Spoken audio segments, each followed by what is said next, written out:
For decades, the high watermark for a solo female artist on the Billboard Hot 100 was exactly 14 weeks. Whitney Houston established that limit in 1993 with a ballad that dominated global radio. Mariah Carey reached that same 14-week milestone 12 years later. For the next 20 years, that number remained the mathematical ceiling for any non-holiday hit by a single woman. This data shows a shift that many in the industry considered impossible. In 2026, a single artist finally broke through that 20-year ceiling, holding the #1 spot for 15 weeks. 27-year-old country singer Ella Langley captured the record with her song Choosing Texas. Her album Dandelion simultaneously captured the top spot on the Billboard 200. This made Langley the only other woman this century, alongside Taylor Swift, to hold the #1 song and the #1 album at the same time. Langley achieved this level of pop dominance while keeping her traditional Southern sound intact, ignoring the standard industry model for a crossover hit.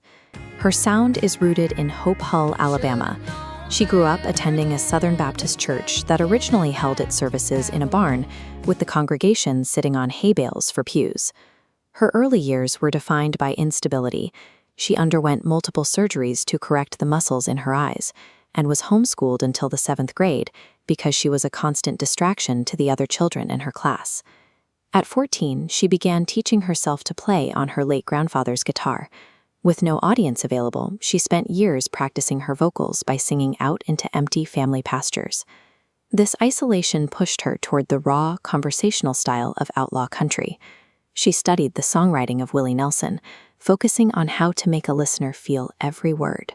She balanced that country influence with the vocal delivery of Stevie Nicks, adopting Nicks's commanding presence and gritty, unrefined energy on stage.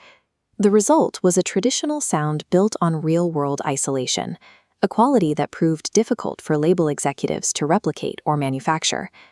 Langley moved to Nashville in 2019, entering a music business that typically relies on a small group of gatekeepers to decide who receives national attention. She bypassed that system by using TikTok to deliver her music directly to listeners, amassing a massive following before she ever signed a record deal.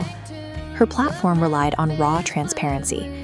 She spoke candidly on stage and in her videos about her struggles with depression and the imposter syndrome that came with her rising fame. She paired that vulnerability with relatability.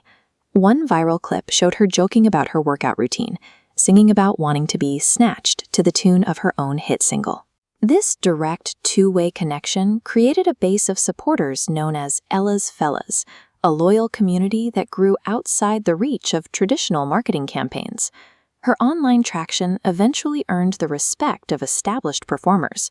She spent her early years in Nashville writing for other artists, including 5 songs for Elle King. Her debut album, Hungover, expanded that reach further. Her duet with Riley Green, You Look Like You Love Me, became a massive viral hit, generating over 170 million streams.